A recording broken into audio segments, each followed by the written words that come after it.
Hello बच्चों, स्वागत है आप सभी का एक बार फिर से मेरी विज्ञान की क्लास में।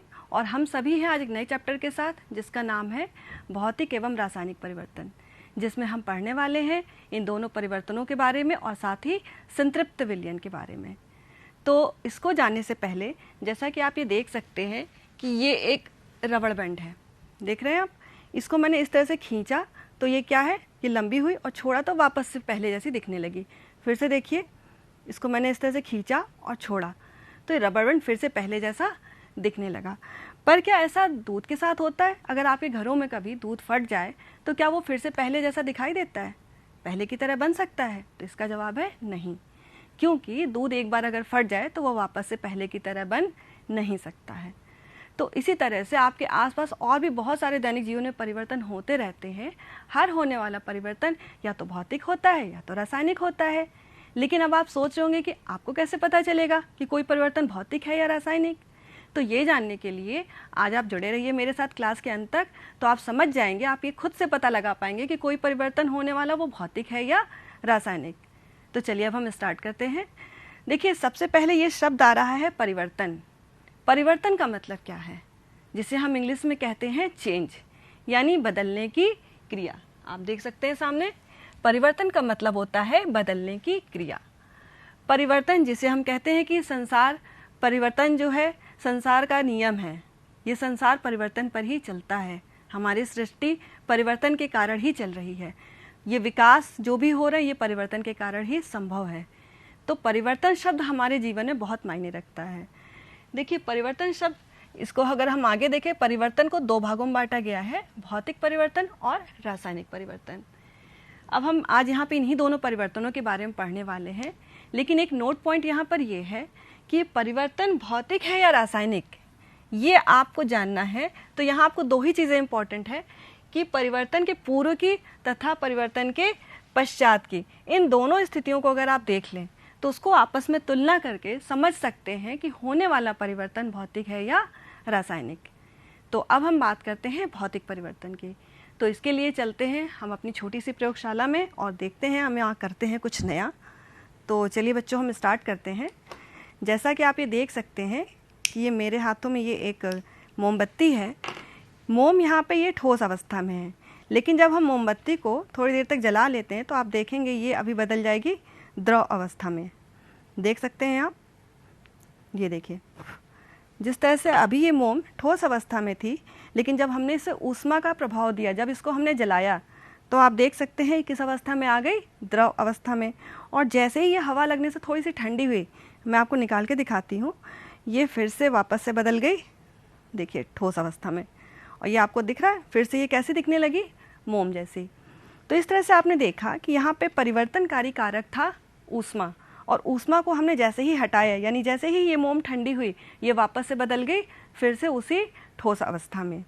इसी तरह से जैसे कि आप ये देख सकते हैं कि ये थोड़ा सा यहाँ पे ये सर्फ है, और इसको मैं यहाँ अगर पानी में घोलूँ, देखिए ये पूरी तरह से घुल गया। इसी तरह से आप, ये चीनी है, इसको अगर मैं लूँ, ये ठोस अवस्था में है, इसको मैं इसमें डाल दूँ तो ये घुल जाएगी। और घुलने के बाद धीरे धीरे ये किस में बदल गई, अब ये घुलित अवस्था यानी कि द्रव अवस्था में। तो इसके अलावा अगर हम बात करें और भी दैनिक जीवन में होने वाले परिवर्तनों की, तो जैसे आपने बर्फ़, चलिए आइए अब देख लेते हैं कि जब हम जल से बर्फ़ जमाते हैं तो क्या होता है। मोम का मैं आपको पढ़ा चुकी हूँ, जल के बारे में देखिए, जैसे ही आपने इसको ठंडा किया तो ये द्रव अवस्था से किस में बदल गई, ठोस अवस्था में। जो आई से आपका बर्फ़ होता है वो ठोस अवस्था है और जल आपका द्रव अवस्था है। पर जैसे ही हम बर्फ़ को अगर हम गर्म कर दें तो क्या होगा, हमने ये इसका परिवर्तनकारी कारक फ्रीजर में ठंडा करना था, इसको हटा दिया, यानी उसको ठंडा होने, गर्म होने दिया। और जैसे ही गर्म होगा वो वापस से किस अवस्था में आ जाएगा, द्रव अवस्था में। इसके अलावा नमक को भी अगर ऐसे ठोस अवस्था में और हम पानी में घोल दें तो वो फिर से घुलित अवस्था में यानी कि द्रव अवस्था में आ जाएगा। इसी तरह से ओस की बूंद, जब आप देखते हैं सुबह ओस होती है, लेकिन जैसे ही सूर्य की रोशनी पड़ती है धीरे धीरे ओस कहाँ गायब हो जाती है, आपने कभी सोचा? सूर्य का प्रकाश जैसे ही ओस की बूंद पे पड़ता है, वेपराइजेशन हो जाता है, वाष्पन की क्रिया हो जाती है, और वहाँ से वो द्रव अवस्था से वाष्प की अवस्था में बदल जाते हैं, जिसकी वजह से आपको ओस की बूंदें दिखाई नहीं देती हैं सूर्योदय के बाद। फिर है नेफ्थलीन की बॉल्स, ये मैं आपको दिखा देती हूँ।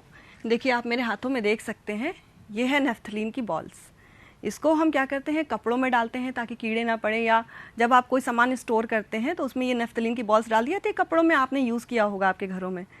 तो इसको आप देखते हैं कि जब हम डालते हैं धीरे धीरे इसका साइज अपने आप छोटा होने लगता है।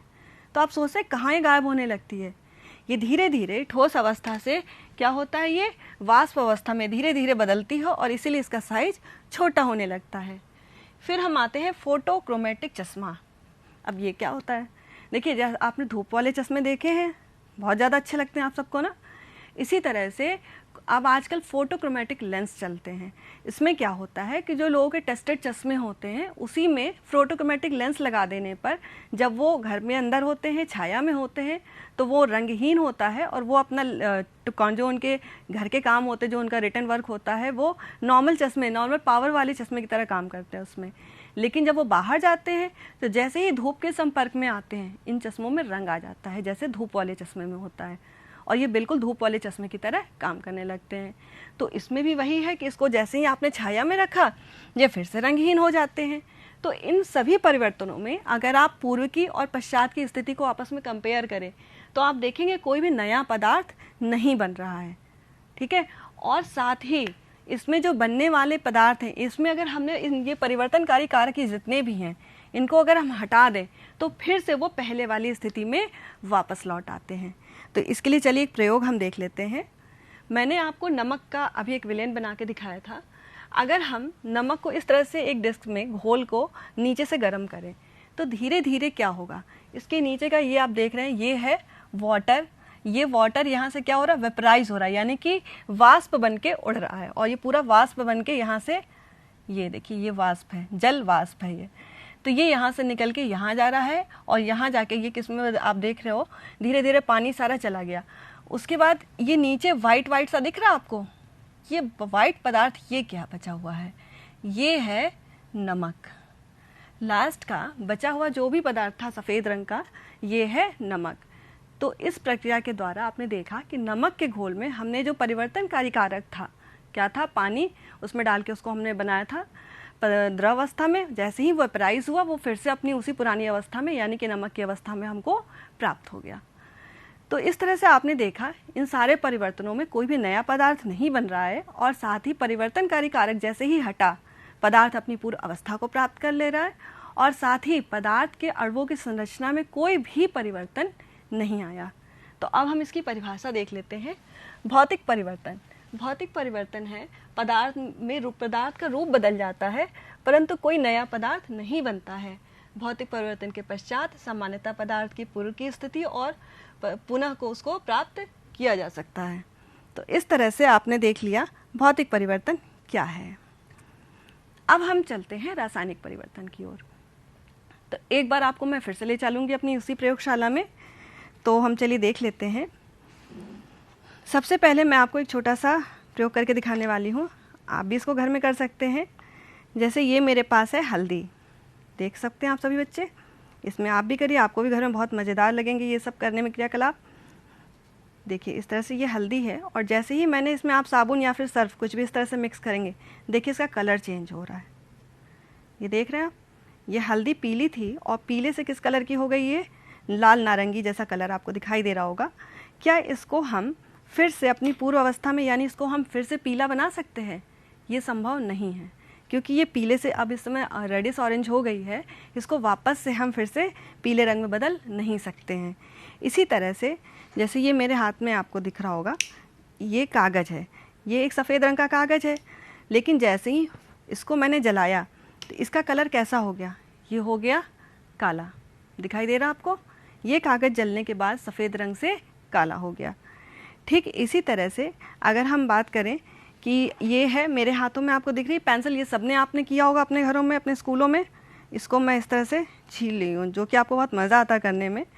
मैंने इस पेंसिल को छीला, तो इसको शार्प करने पे ये आप देख सकते हैं, ये इसका छिलका है। क्या इसको हम वापस से इसमें जोड़ सकते हैं? संभव है इस छिलके को इस पेंसिल में वापस से जोड़ पाना? नहीं। इसके बाद मैं आपको दिखाती हूँ, ये जैसे मेरे हाथों में एक लाइट है, तो इसको मैंने जैसे ही स्विच ऑन किया तो देखिए लाइट जलने लगी, और इसको जैसे मैंने स्विच ऑफ किया तो ये वापस लाइट बंद हो गई। इस परिवर्तन में आप देख रहे हैं कि हम अपनी पूर्वावस्था में पहुंच जा रहे हैं। लेकिन इसके अलावा मैंने जितनी भी चीज़ें आपको दिखाई, इसमें क्या हुआ कि एक बार परिवर्तन हो गया तो वापस से आप उस अवस्था को प्राप्त नहीं कर पा रहे हैं। ना ही हमने छिलके को हम जोड़ पाए, ना ही इस हल्दी का जो कलर चेंज हुआ हम इसको चेंज कर पाए, ना ही इस कागज़ का जो कलर चेंज हुआ वाइट से ब्लैक हो गया हम इसको कर पाए। इसके अलावा अगर आप चीनी को लेकर और आग पे अगर चम्मच से गर्म करें तो क्या होगा, चीनी का कलर भी धीरे धीरे ब्राउन हो जाएगा। तो इस तरह से ये सारे परिवर्तन ऐसे हैं कि हम इनको वापस से पूर्व स्थिति में चेंज नहीं कर सकते। तो चलिए एक बार देख लेते हैं। कागज़ जैसे मैंने आपको अभी करके दिखाया कि सफ़ेद से ये काला हो जाता है, इसी तरह से आप चीनी ये खुद घर में कर सकते हैं। जैसे ही आप इसको गर्म करेंगे थोड़ा सा चम्मच में लेके तो उसका कलर सफ़ेद से भूरा हो जाता है। इसी तरह से चूने का पानी, इसमें अगर आप रंगहीन होता है, अगर आप फूंक दें तो इसका कलर हो जाता है रंगहीन से दूधिया। फिर स्टार्च या मंड, इसको हम अगर आयोडीन विलयन से थोड़ा सा मिक्स कर दें तो इसका कलर सफ़ेद से नीला हो जाता है। हल्दी जैसा मैंने अभी आपको करके दिखाया कि पीले से इसका रंग लाल हो जाता है। तो ये परिवर्तन आपको समझ में आ गए होंगे अभी। अब हम जैसे ही इसका अगर हम परिवर्तनकारी कारक ये हैं, इनको अगर हम हटाने की बात करें तो क्या होगा। अगर हम हटा भी दें तो क्या जला हुआ कागज़ वापस से पूर्व स्थिति में अपना फिर से वो आ जाएगा, फिर से वो सफ़ेद हो जाएगा? नहीं। इसी तरह से जितने भी परिवर्तन हैं इनमें नया बनने वाला पदार्थ ऐसा होता है कि उसको हम पूर्व अवस्था में फिर से प्राप्त नहीं कर सकते हैं। और साथ ही इसमें अणुओं की संरचना में भी अंतर आ जाता है। तो इस तरह से हम रासायनिक परिवर्तन का एक प्रयोग द्वारा समझ लेते हैं इसको।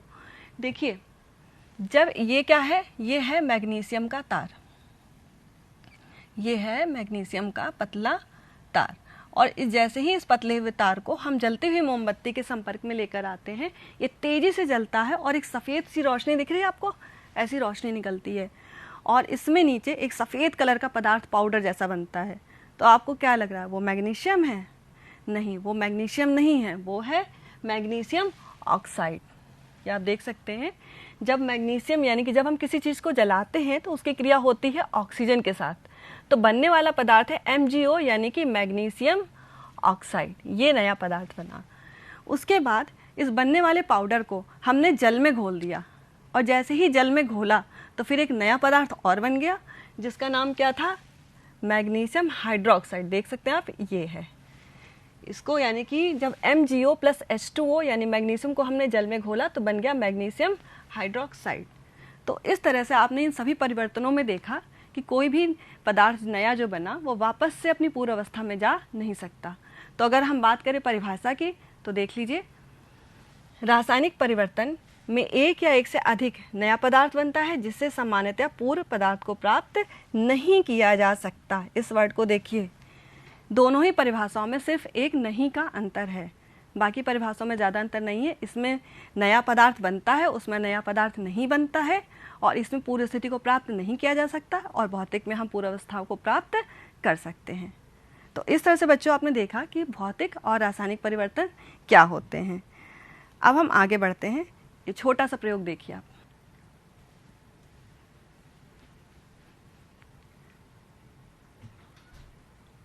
इस प्रयोग को बच्चों आप ध्यान से देखिए कि क्या हो रहा है, क्योंकि ये हो रहा है एक जादू।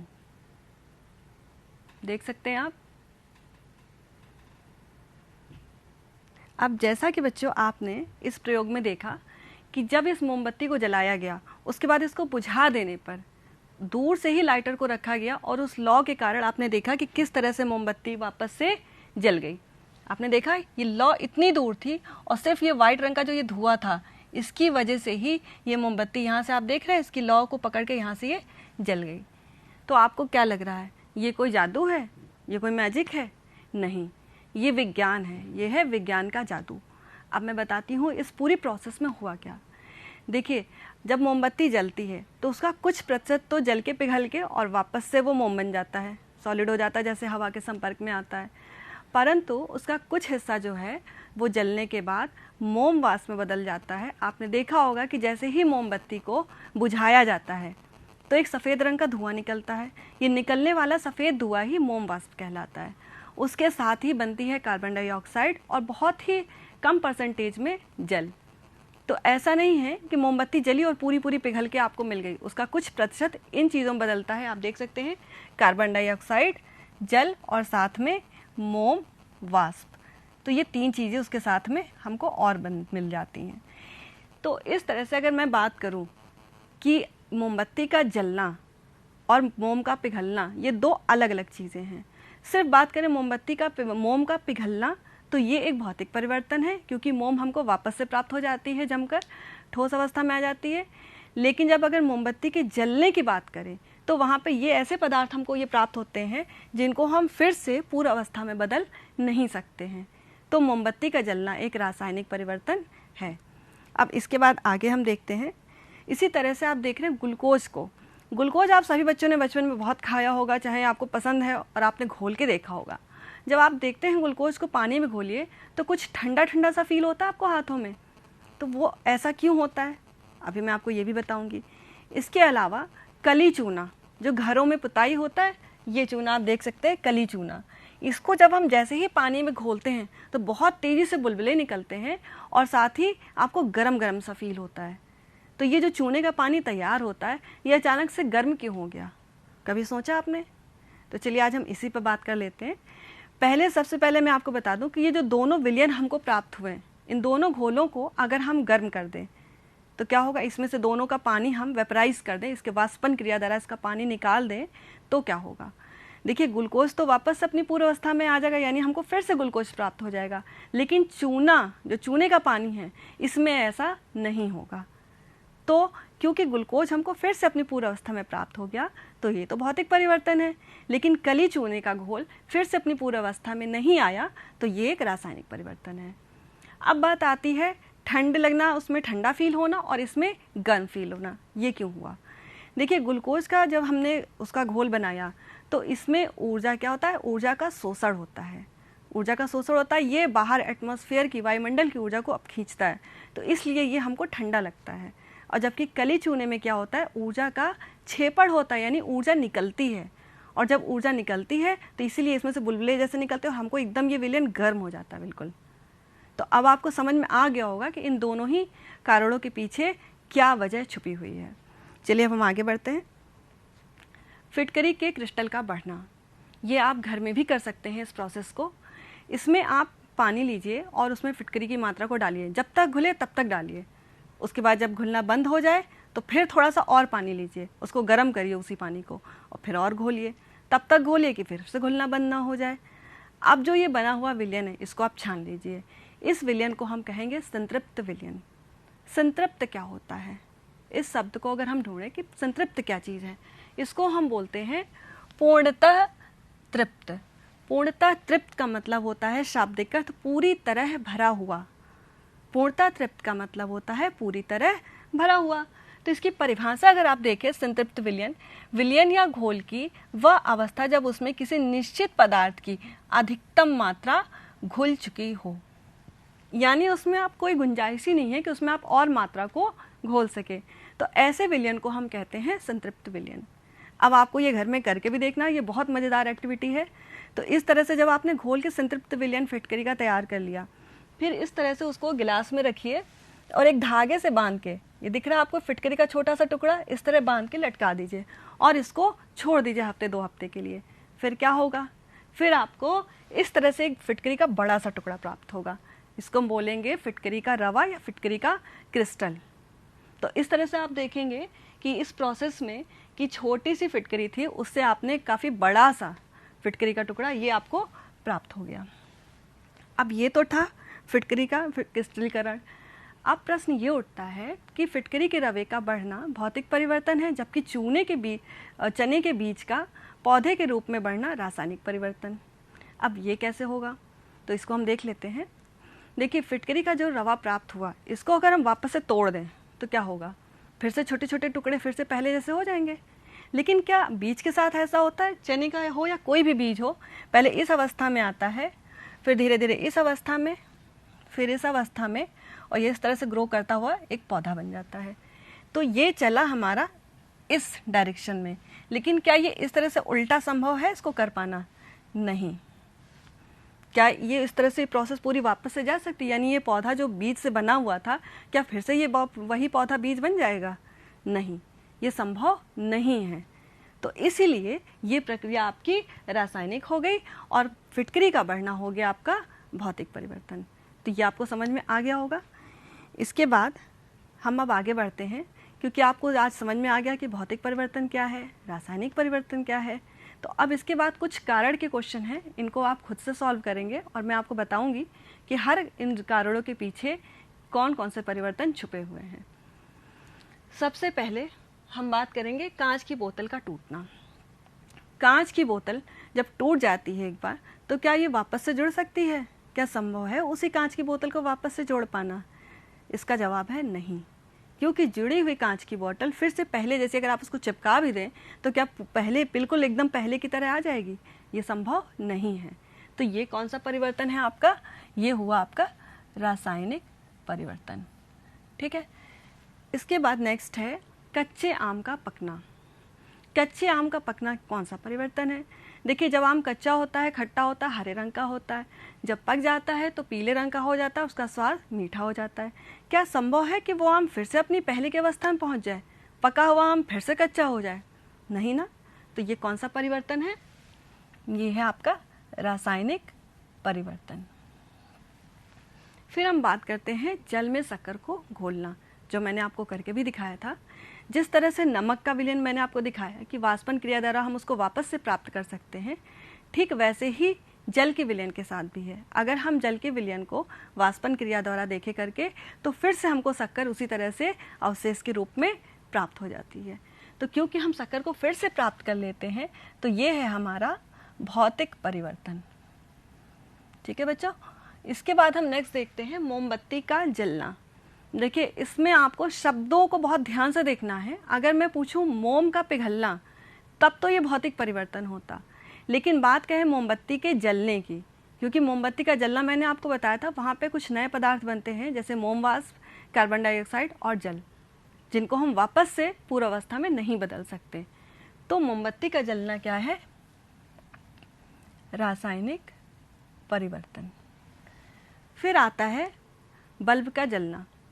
देखिए, आप घरों में मैंने आपको अभी एक लाइट का प्रयोग करके भी दिखाया था, मैं एक बार फिर से आपको दिखाती हूँ। ये देखिए, जैसे मेरे हाथों में आप देख रहे हैं, ये लाइट दिख रही है आपको, ये ऑन हुई और इसको मैंने ऑफ़ कर दिया, फिर मैंने ऑन किया इसको, ये फिर से लाइट जलने लगी, और ऑफ़ किया तो बंद हो गई।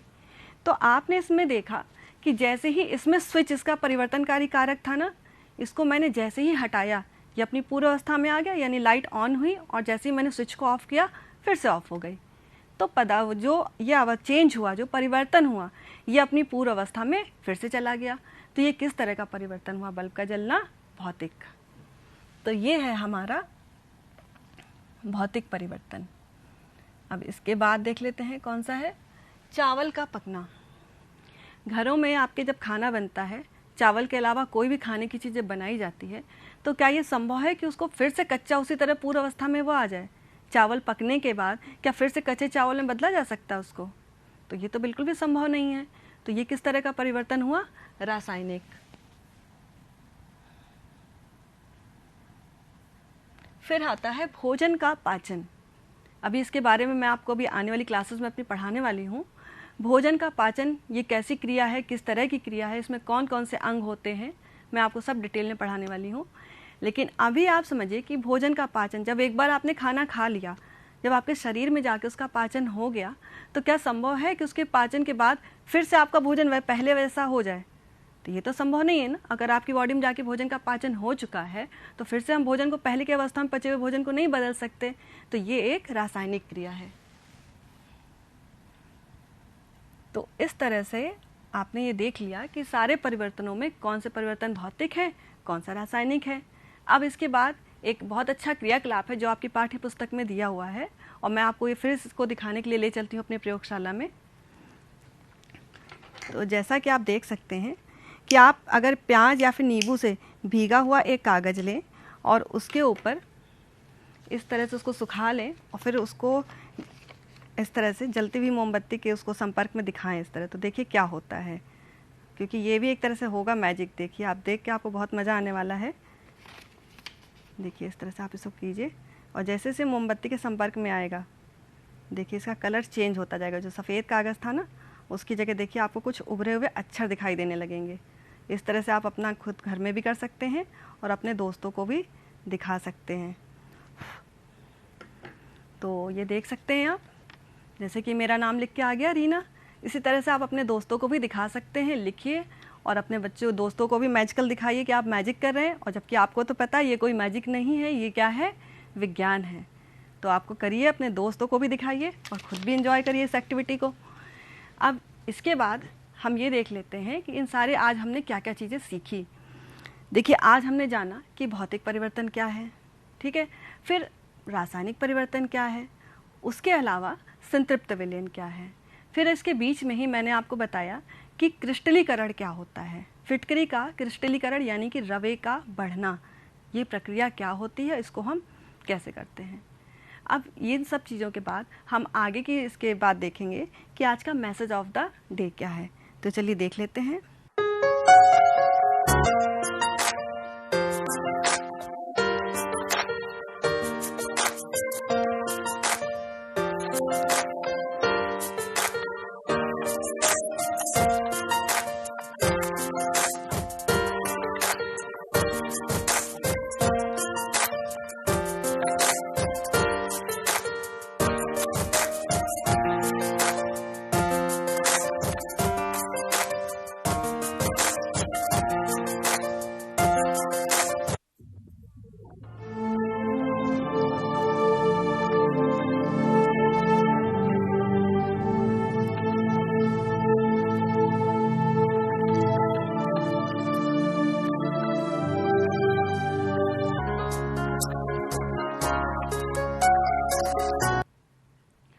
तो जैसा बच्चों आपने देखा आज कि इसमें दिखाया गया है मैसेज कि किसी का बुरा मत सोचिए।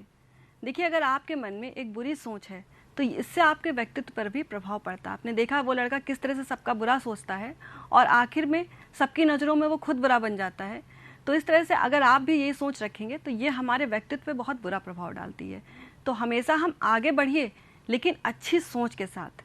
जब आप अच्छी सोच रखेंगे तो ये अच्छी सोच ही आपके व्यक्तित्व का निर्धारण करेगी, क्योंकि आगे बढ़ने के लिए अच्छी सोच होना ही ज़रूरी नहीं है। अच्छी इनोवेटिव सोच है, साथ में आपका व्यवहार, आपका व्यक्तित्व, आपकी आवाज़, आपका दूसरों से व्यवहार, सब कुछ मायने रखता है। सब कुछ अच्छा होना चाहिए, यानी कि आप अपनी सोच को सकारात्मक रखिए। हम अपना तो अच्छा करें, साथ ही साथ हम दूसरों का बुरा ना करें। आप दूसरों का अगर अच्छा नहीं कर सकते तो बुरा भी मत कीजिए। आप कुछ मत करिए, वो ज़्यादा अच्छा है, लेकिन किसी का बुरा कभी मत सोचिए। हमेशा हमें अपने लिए रास्ते बनाने हैं लेकिन दूसरों के रास्ते बंद नहीं करने हैं। इन चीज़ों को आपको बहुत ही ध्यान में रखने की ज़रूरत है। और इसी के साथ बच्चों अब हम मिलते हैं अपनी अगली क्लास में कुछ और नए टॉपिक के साथ, और हम करने वाले हैं कुछ मैजिक क्रिएट, कुछ नया करेंगे। तो इसी के साथ आप पढ़ते रहिए, क्योंकि जब हम पढ़ेंगे तभी तो हम कुछ सीखेंगे, और जब हम सीखेंगे तभी तो हम विकास की ओर बढ़ेंगे ना। तो आप हमारे देश के भविष्य हैं, आपको आगे बढ़ना है, आपको सीखना है। तो निरंतर सीखते रहने की अपनी गति को बनाए रखें और हमारे साथ बने रहिए। तो इसी के साथ चलिए हम लेते हैं अलविदा। तो घर पे रहिए, सुरक्षित रहिए। नमस्कार, धन्यवाद।